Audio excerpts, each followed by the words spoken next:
Well, welcome to the Sean Trey Show. I have a really interesting guest with me today. Now, would you like to tell people who you are and what you do? Hi, my name is Tolgahan C. I'm a guitarist, guitar professor at Istanbul Technical University. That's awesome. Designer of 3 guitars, adjustable microtonal guitar, Lego microtonal guitar, and automatic microtonal guitar. And I live in Istanbul. That's awesome. And I was one of the things that drew me to your page was the microtonal guitars. Now, talk to me. What is a microtonal guitar? There's a long history of microtonal guitars, which I researched during my master's and PhD. So, a microtonal guitar, we can define it like any guitar that you can also play the microtones in addition to the semitones that are already available on the standard guitars. In detail, we are using a tuning system called 12-tone equal temperament. In this tuning system, in one octave, we have 12 semitones. So these are the keys of the piano, and these are the frets of the regular guitar. On the microtonal guitars, you have the microtones, which are pitches less than a semitone. So any tone less than a semitone. So any in between tone is a microtone. So that's why I said you can play the semitones, but you can also play these in between tones. That's awesome. And this is something that one of my I had a gentleman who came on to the podcast, and he was talking about this because when he was he was trying to design a recording software for people that were trying to create music, because the standard system doesn't work for cultures that have music that operates outside of that tonal system. Like in Vietnam, where I live, they have music that also has different tones than the system that is kind of the standard in the West. And so there is a type of guitar here. There's this gentleman who makes these guitars that are a scalloped neck. And so that the people can achieve the same phenomenon simply by the depth that they are pressing the string. So and in Vietnamese, because Vietnamese is a tonal language, and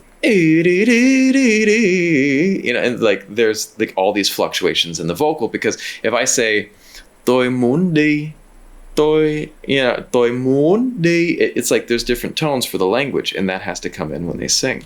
So it's an interesting thing. And in the traditional system in Turkey, how many tones were there traditionally in the music system? In music theory, it's defined as a division of the whole tone into 9 pieces. So normally we divide the whole tone into 2 parts, 2 semitones. In Turkish makam music theory, it's 9, but this is also still not that correct, because in practice you have more, and it's so hard to have to theorize microtonal music, because these you have movable pitches, so these movable degrees of the scale keeps changing depending on the melodies. So that's why but in theory we can say it's a division of 9, the whole tone. But to add into your previous scalloped frets, I also whenever I give lectures about my microtonal guitar, in the history of microtonal guitar parts, I talk about Vietnamese music and scalloped fretboard, because I watched some examples and they were awesome. And also some Indian music is also played on the scalloped fretboards. So to make it more like sitar, the upward bending, Exactly. which makes down, down. So this type Exactly. of glissandos, I love it. I love them so much. So that's another design. My designs, are movable frets along the fretboard. So different type of designs of microtonal guitars. That's awesome, and the ingenuity of using Legos as well, which is awesome. I saw the Lego microtonal guitar, and I was just like, that's one of the beautiful things with Legos. And I have a 5-year-old daughter, and I'm sitting at a Lego table. This table that I'm sitting at that I do my podcast on is her Lego table. Wow. And so you can lay out Legos, and it's got these each side. I've got Legos everywhere. Wow, man. Like Lego my house. Here. Yeah. But the thing I love about Legos is the only limit to Legos is your imagination. You can build anything. And so, there was this one story about these children. What was it? There was a story about a group of engineers that got together, and they gave them a certain number of Legos, and they said, build the tallest tower you can that doesn't fall down. And these engineers sat around for hours, analyzing and drawing diagrams, saying, well, you can do this. And then they built their tower. And then they brought in a bunch of kids, and they gave them the same challenge, And the kids just were like, they kept building new designs, and seeing if it fell down. And finally, and you know who won? It was the kids. Wow. Because the kids were willing to try things. They just went at it, and they said, let's try and fail. Whereas the adults sit there spending all their time planning. Yeah, that's just crazy. Yeah, but Beauty, talk to me about your Lego. What inspired you to make the Lego microtonal guitar? Yeah, that's my son Atlas. When he was 8 years old, Lego is a very big thing for our house and for Atlas because when I was his age in Istanbul, the Legos were so expensive. So it's always a big pain and burden for my childhood because I keep saving my allowances and still get these Star Wars I remember the moon landscape. I pay all my. I remember that one. Yeah, moon so landscape with the with some with hills, and it was crazy. And I paid for a huge amount of money for that landscape. Also, a little moon, like a moon car or a moon truck, let's say. So it was crazy. Yeah. So when Atlas was born, I promised myself, I think a bit subconsciously or maybe secretly, I don't know, I'm not gonna limit him anyway about Lego and books. And I paid a fortune. I paid a big amount of money, but I don't regret it because it's worth it. Yeah, of course, it's worth it. And Atlas won a big prize with his Lego guitar in the US at Georgia Tech in Atlanta, and they sent $1,000 to Atlas. Anyway, and Atlas, of course, went to the Lego store bought more Lego and gets a huge Lego Technic Lamborghini. That's it. That's what I would do. So that's, he spends all his money again on Lego. So, anyway, coming back to the Lego microtonal guitar. So it was Atlas's idea, and he rebuilt my adjustable microtonal guitar fretboard, which has channels and movable frets. He just built it up with Legos, and he puts it, he install it into the standard guitar and just gave me the idea straight away. And then, at first I said, oh, no way, this has already been done. We have zillions of Lego guitars everywhere.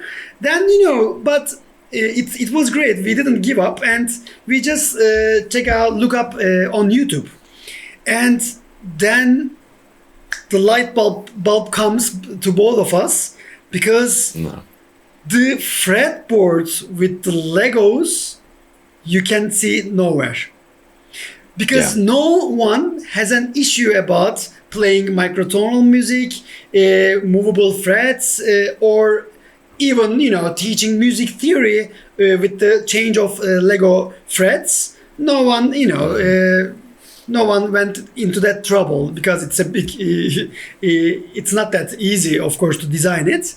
Anyway, then we found our third partner, Rushan Can Acet, and by using the 3D printing technology, we finished the Lego microtonal guitar. Then it was a huge thing on Facebook and on YouTube, so it gets 1 million on YouTube. Then one of my favorite guitarists, Robert Fripp, of King Crimson, he even shared it on Facebook. So that's awesome. That was and Guitar World, awesome. Guitar World magazine, Guitar magazine, engineering sites like Interesting Engineering. So it went viral. Then we become finalists at Georgia Tech. They're organizing the biggest new instrument design competition every year. I already won it 7 years ago in Atlanta with my first design, adjustable guitar design. But after 6 years, so in 2020, we applied again with the Lego, and we got the first prize in People's Choice Awards. So everyone voted for us. That's awesome. Yeah, and then so that's the story, and I still play the Lego guitar, so it has a huge potential. How is it to play? Is it straightforward to play? Is it challenging to play? Many comments are written like, "Oh, it must be so hard. What about your calluses on your fingers?"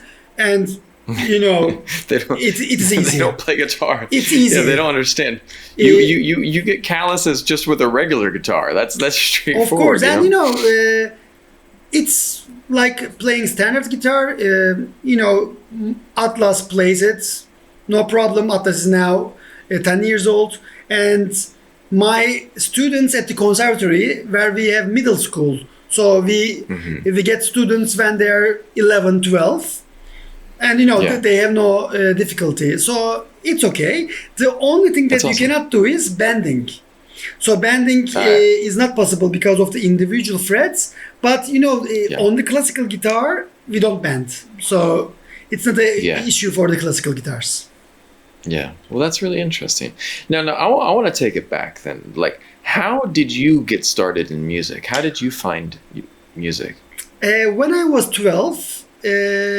I would like to play guitar, but no one is a musician in my family. So, and no one gave me the idea. Just when I was 12, I said I want to play the guitar.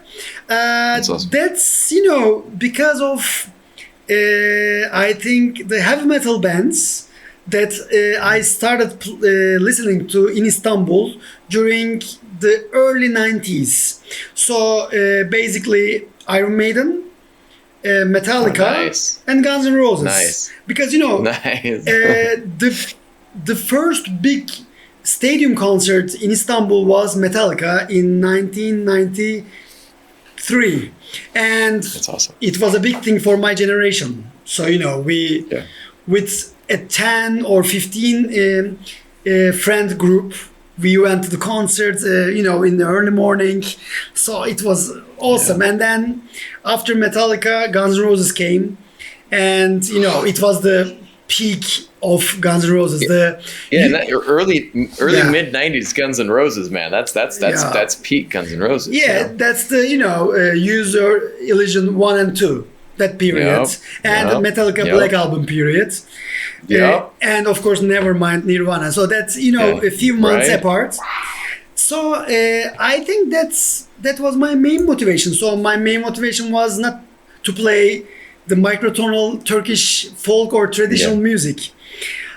Because I was living in Istanbul, which was like 10 million people lived in early 90s, and now 20 million people live. So it's a huge metropolitan. Yeah, it's a metropolitan city with so many influences. Yeah, I started with classical, then switched to electric, then switched back to classical and flamenco, and then switch new microtonal guitar designs, and now 2 months ago I have a new guitar, electric microtonal guitar. So now really get back to electric world again with the microtonal frets. So I'm just a guitar nerd. Well, it's a good thing to be, man. It's a good thing to be.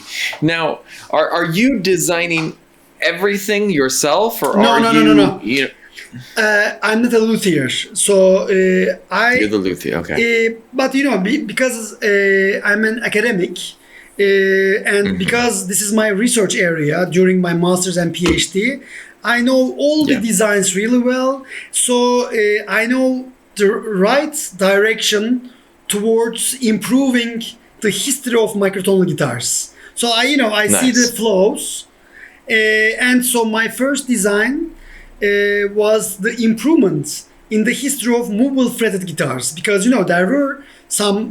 there were big inspirations for me. For example, French luthier René Lacotte in 1840s designed the first movable fretted microtonal guitar. Really? And so I improved that design in 2008 by opening up the channels and inserting and removing the frets that you need. So, in that design, you cannot insert or remove the frets. You can only move in a limited way to correct the intonation of the guitar. Because, guitars have these intonation problems because of the straight frets. So, in my opinion, if you want in tune guitars, you need movable frets. So that's too obvious. Anyway, that's it. That's why that's awesome. I improve it. Then I collaborate with the engineer and luthier in Lego, Rushen, that I mentioned. And now in the automatic microtonal guitar, I collaborated with a maker and engineer again, Selçuk Keser. So it's always, collaborations. That's awesome. Well, that's one of the best things. I think that people often forget that, whether we get a vision, we get an idea, and yet so often to make that idea into a reality, to make it into something special, we need other people.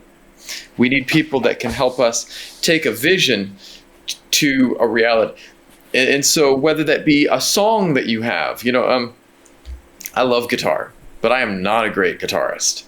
And so when I do music, and I do music for myself and my wife, I will always, rely on my friend Fu, because he is an absolute virtuoso guitar player. He's amazing. And sometimes it takes us having people that can fill out our skill sets, like people that can help us branch out and become better, which is awesome. Yeah, and now also, now that I become 40, my age of 40s, I see that collaborating with my students or young people who are in their 20s, it's amazing. Different energy. They remind my, I still have a, high potential energy, but, the age of 20s is something else. It's amazing. If I want to create new thing, first, I always go to my students, and sometimes some crazy things comes up. So it's so nice to have these collaborations. We need that. Yeah. And it also, like you're saying there, when you work with these people, all of us kind of operate inside of our box, our box of familiarity. And it's kind of what we know. It's you're familiar with the way you do things and the style you do things. And when we approach other people, they can approach something from a way that is completely different to how we look at the world. And that's really awesome because, there's so many ways to look at any problem or anything that we're approaching. And if we can get a new perspective, sometimes it allows us to broaden beyond where we're at. Like maybe if your son wasn't such a Lego fan, maybe you wouldn't think about, hey, maybe a Lego microtonal guitar. You get this inspiration from your son and from his love. Exactly. Also, in some ways, I find myself conservative, like because of my habits. Yep. I think that I should do this in this way that I used to. So sometimes I'm too strict, and Right. but sometimes people try hard to show me the right way, and if I let it loose, a bit more flexible, then I really say, oh, that's of course the better way. So why did Right. why was I so Right. stubborn about the old-fashioned way? So Yeah. I keep reminding myself we have to be more, flexible, open, but Yes. once it is your area, once it's your, as you say, familiar area. There's a way, there's a pattern that you have been repeating, so it's hard to be flexible sometimes. I agree. And one of the things that you're pointing out too is like in that is a huge thing culturally as well. We all are in our respective cultures and we get into this, this is the way things are supposed to be. And I remember the first time my friend talked to me about a microtonal system, and my mind was absolutely blown. And he's like, all right, now listen to this music. And I was just like, wow, that doesn't fit into my box. And yet I was like so happy that my box had just been blasted wide open, because suddenly I was like, wow, so there's a whole world that exists beyond and this is something that is I was talking to my wife about this the other day, right? And this is something that I love with science, because something that is now familiar at one point in time was revolutionary. And so like, even the idea of space, going to the moon, you tell that to someone 300 years ago that we're going to go to the moon, they might burn you at the stake. At least, it's like, they'll be like, this guy's a heretic, he's crazy, and like, but now, hey, we went to the moon, and now we're talking about going to Mars, and, maybe there's aliens. Well, what if we find them? It's these little things that we see as like, we could never do that until someone does it. And then once someone does it, the whole world is like, oh yeah, we could have done that all along. It's like this. I love this. A simple phone, right? Now, in the 80s, which we both, it seems like we grew up. I was born in 79. So it's like when I was a kid, if I wanted all the stuff that was in this, I would have to carry around a camera, it was this big, a camcorder, cassette player, what else? All these things, just to have the same power. But then now we've got this little thing, and if you go back in time and told people about this, they'd be like, that's amazing. That's impossible. But we've got it, And so I love the idea of people who can take a look at something and go, yeah, man, let's try it.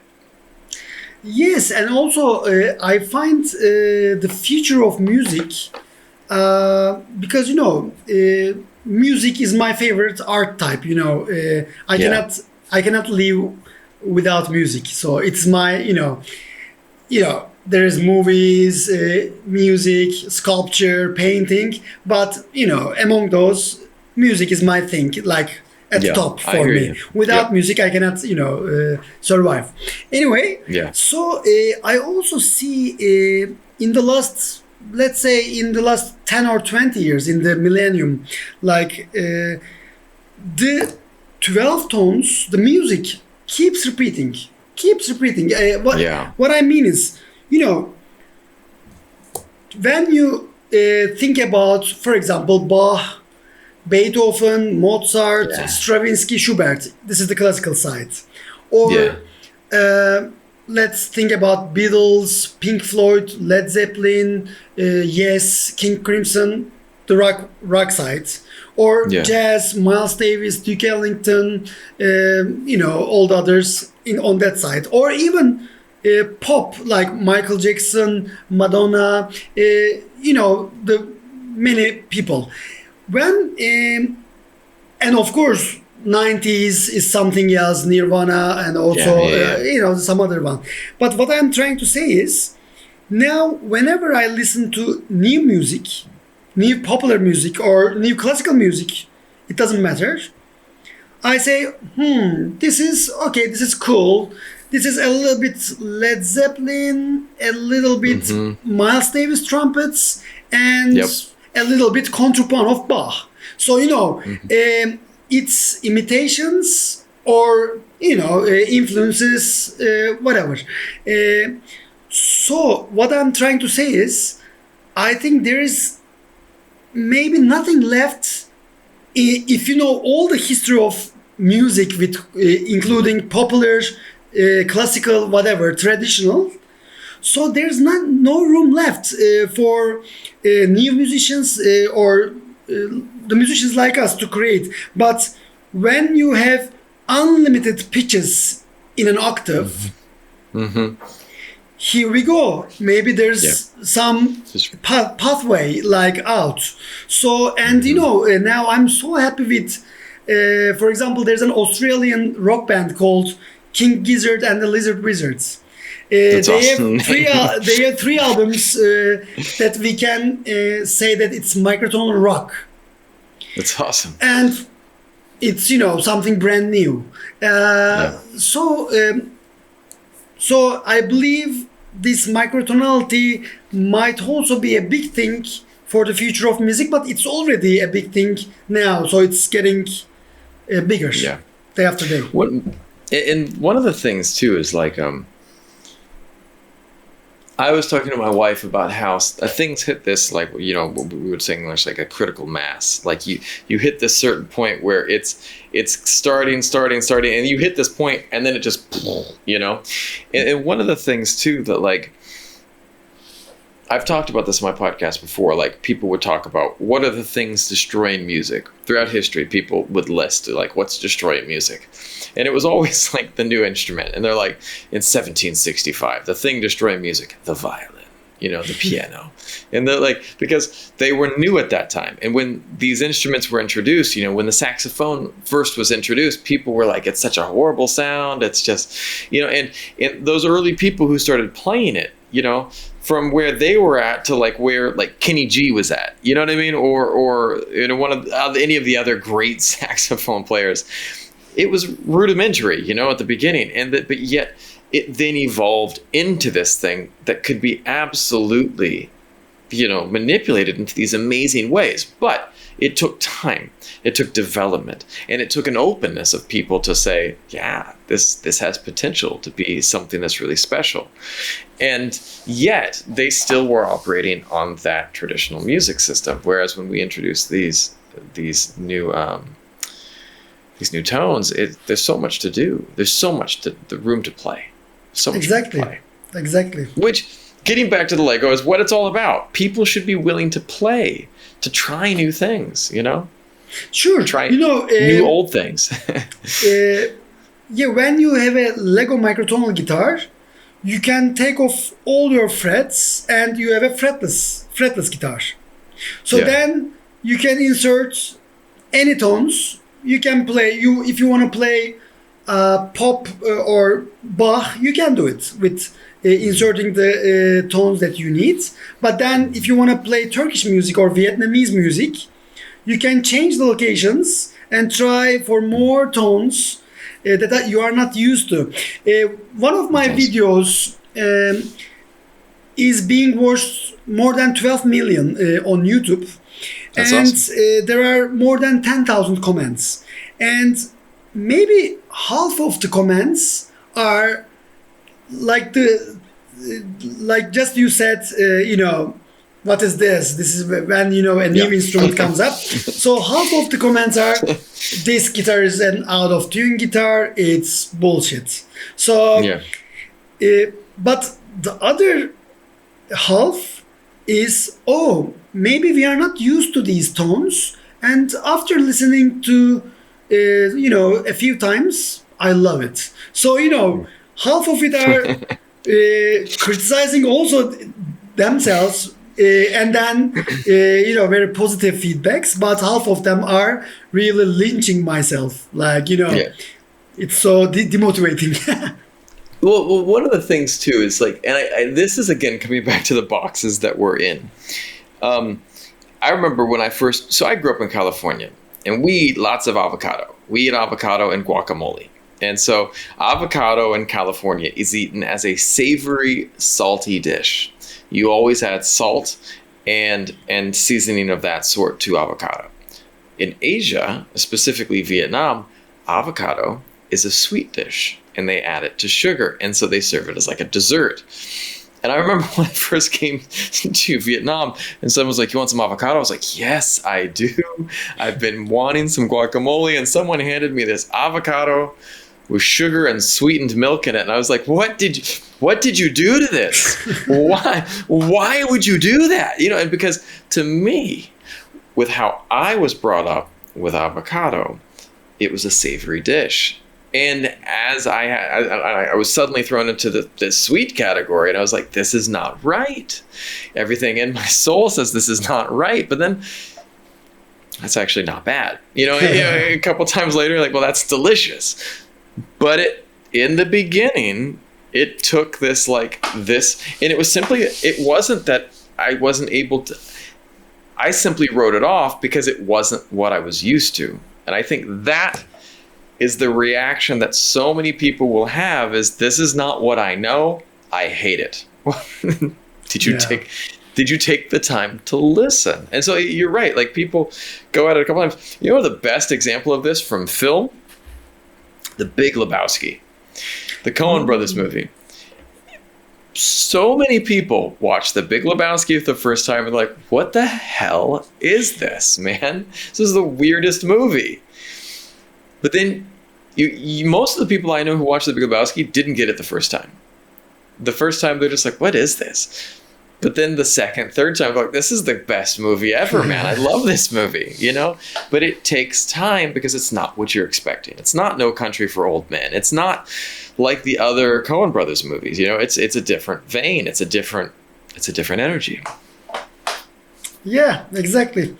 It's we have to be open. Like, I am also sometimes, maybe I could react the same way, but I have to be open every time. Yeah. Now, let me ask you this question. Where do you go for inspiration now? Where do you go for inspiration in life and music now? What do you turn to? That's a good question.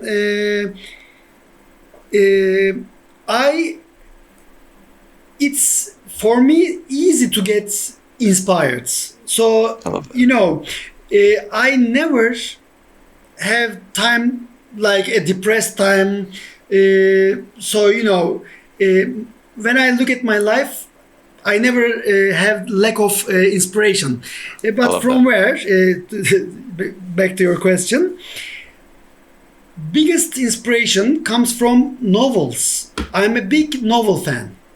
So I have some favorite novelists. Sometimes I read them twice, 3 times, and I also, of course, I read all of their books. For example, Haruki Murakami, Japanese author. I read all of his books, and now I'm rereading I am now turning the second tour. And the Turkish novelist Orhan Pamuk. I Okay. read all of his, all Paulo Coelho, Brazilian I author. love Paulo Coelho. Yeah. Yeah, so novels really gives me a big inspiration. Uh, it hasn't got to be just music. It can about life, but when it inspires me about life, it's I feel the energy to create. So I think about my projects. What am I doing in life? So the novels give me this kind of energy towards Yeah. life. And I love that. whenever I have the energy about loving life, because for example, I'm happy by learning and creating. So I love that. now I think I'm 1 year older than you. I was born in 78. So, but we are at the same ages, and Yeah. now at the age of 43, I realize that the life is simple for me. I love learning. I have a Nice. big desire for learning. I enjoy learning, and I'm gonna learn until I die, and but only learning is not enough for me. I have to create and share it. Yes. So learn, create, and share is my motto, my life motto. So if I do these three, I'm always inspired and happy. I love that. And that's the thing too. That's one of the reasons I created this podcast, was because I wanted to share information with my daughter, and I wanted other people to be able to share information, so that I think that we need to preserve knowledge. Imagine, I'm not saying that I'm Bach or Mozart or Beethoven, but imagine if that we could have had them on video. Imagine if we could ask some of these questions to Bach. Bach, where do you go for your inspiration? How do you go? My God, it's like, how amazing would that be? And it's so sad that we don't have that, because the greatest gift that these people gave us was their inspiration. But if we could find out how they found their inspiration, it's so powerful, because maybe we could channel some of that for ourselves, and that can be spread around, and our whole world could be a much more rich and beautiful place. Granted, the internet has a lot of weird stuff on it too, but I'm still not giving up on it, because I still think that the great content is out there and outweighs the weird. Though we all watch our cat videos are wonderful in their own weird way. One more example, Love it. outside, in addition to novels. Yeah. For example, yesterday, when I was stuck in traffic, the traffic in Istanbul is very famous. From my university to my home, I every day change continents. Istanbul is divided into Europe and Asia. So Europe my and Asia. university is in Europe, and my home is in Asia. Because in Asia it's cheaper to live, and the nature is much better. In European side, in Istanbul, it's like more business and more cultural, lively place. Anyway, and almost every day, every weekday, minimum I have an hour, driving period, and I enjoy it, because I am listening to podcasts. Yep. Including yours. Thank you. And I'm watching and listening to YouTube videos. And yesterday, for 1 hour, I watched this great musician Jacob Collier's microtonal approaches, and Nice. it gives me crazy inspiration, because he's doing amazing revolution for classical Western music by having microtonal modulations, and aesthetically amazing. So it's hard to say this is out of tune. This is not good. He's doing amazing chord changes inside this classical Western music tradition with the microtones, and it gives me the inspiration. Oh, I'm also playing microtonal guitar, so I can do short videos like Jacob Collier explained on the guitar. Yeah. So his crazy ideas I can demonstrate it on the guitar, because guitar is the most popular instrument in the world. So when people see what's going on the guitar, they understand it much better than the voice, which is more like abstract. But on the guitar, you see the frets and you get the point. And one of the things that you share that I wanna come back to, is that the ability. You're an educator, and as am I. I view anyone who really makes content. At the end of the day, you're an educator. If you're putting videos on the internet, I don't care if it's a cooking video or you talking to the camera. You're teaching something. You're always teaching something. Maybe you're teaching how to be happy. You're teaching people how to process stress. If you're making a video with a bunch of cats, well, you're teaching people how to kind of take it easy in life, Content is about education, and we can educate people in really beautiful ways by doing some of these basic videos that just say, hey, Jacob Collier explained. That's, if you teach at your university, you get maybe 20 to 100 students, maybe. And so, but if you teach a video on YouTube, you can get 1 million views. There's 1 million people who watch that. And the beauty of this access to information is so powerful. And I feel like those people that are creators, like I sat there today and I was doing some work and I looked up at the sky and I was like, I will never retire in my life. I will never retire. I will work until my last day and my last breath if I have the ability, for one reason. Because there will never be a day that I don't feel like I can contribute in some way. And I don't know what it is that I might be doing, but if there's something I can do, even if it's like, if I have to go out and I'm giving away food to people that need food, that's fine. Whatever it is that I can do, if you can be helping, if you can be of service, if you can be teaching, do it, man. So. Yeah, I totally agree. We all want to find meaning to this to our short lives, because when you think about Big Bang and when you think about the universe, our lives are and it's over, or maybe not like this. Maybe 1 millionth of this, exactly. Our life is. So that's why. With this knowledge, of course, every one of us tries to find a meaning, and I totally agree with you. The meaning is, share your knowledge, give positive energy, because the Homo sapiens is problematic. Like the Homo sapiens likes war. Homo sapiens is so selfish. So it's not a perfect creature. So it's it's a type of animal. Yeah. But we have created something beautiful in the art that we have begun to distribute and to share.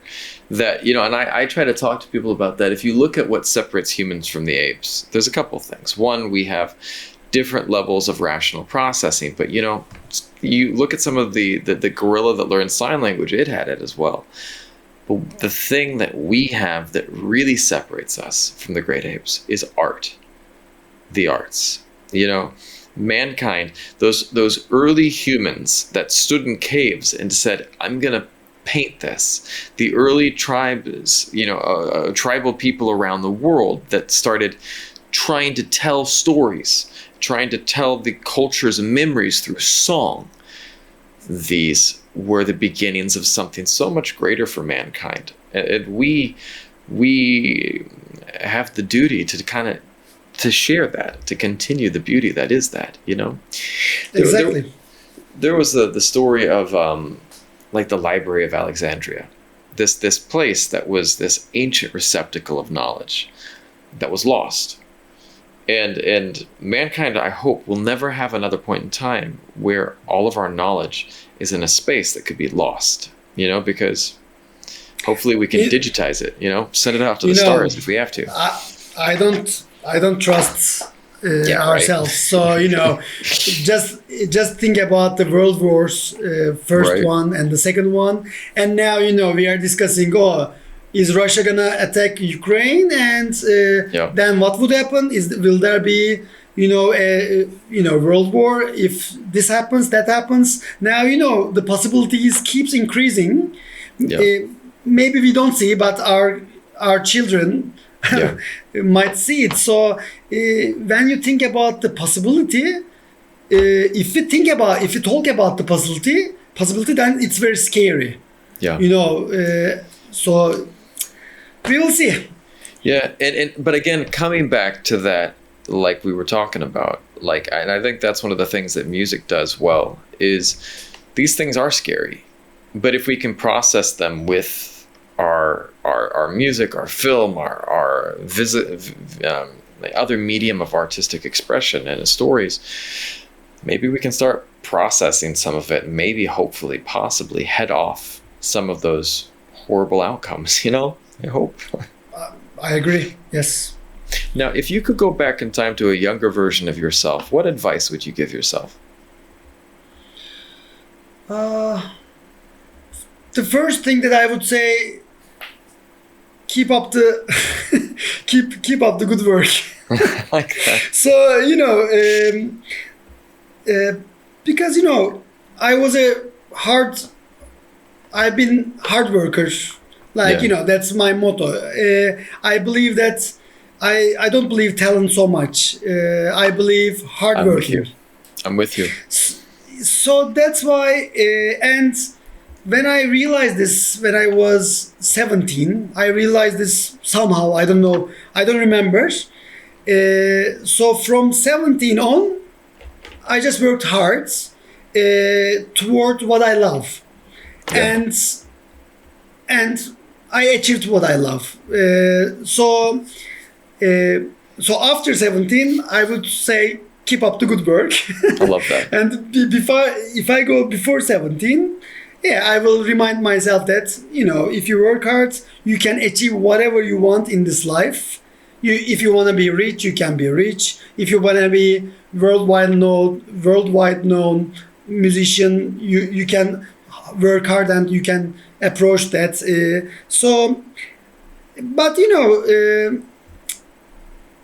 Just I'm happy with myself, so I would say keep up the good work.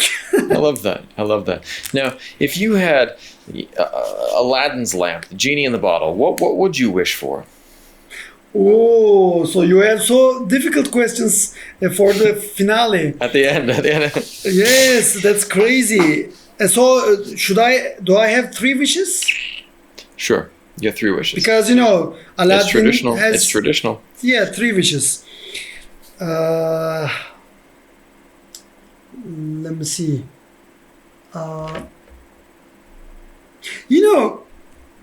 I'm not sure about this, but maybe the first wish could be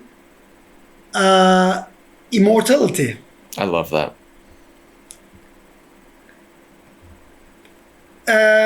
But if I'm the only guy that would be immortal, that's a big problem. So the second wish would be immortality to everyone that I love and to all the good people of the world.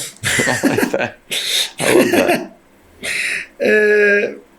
And the third one is, I don't know. The first 2 is enough. Yeah. One of the things I talk about, and I tend to think that you're the same, because early on you said that one of your biggest things is that you love to learn and you love to share it. Someone once asked me, would I want to live forever? And my friend was like, no, there's no way. And I said, yes. They're like, why? Are you scared of dying? I said, no. But I want to know everything. I want to know more. I want to understand it all. I want to know how deep this rabbit hole goes, And it's one of the challenges is in our lives, we only have to kind of try to figure it out. And some people did it better than others. You look at, the great science, the Einsteins of the world. In this, they understood, they took a beautiful glimpse of what the universe is. But imagine if we could have some of our great people that lived for, 1,000 years. What amazing things we might be able to accomplish. But hopefully only the good people can live for 1,000 years, not the bad ones, Yeah. There are many bad people as well, in the world. Well, brother, I appreciate this. This was a beautiful conversation.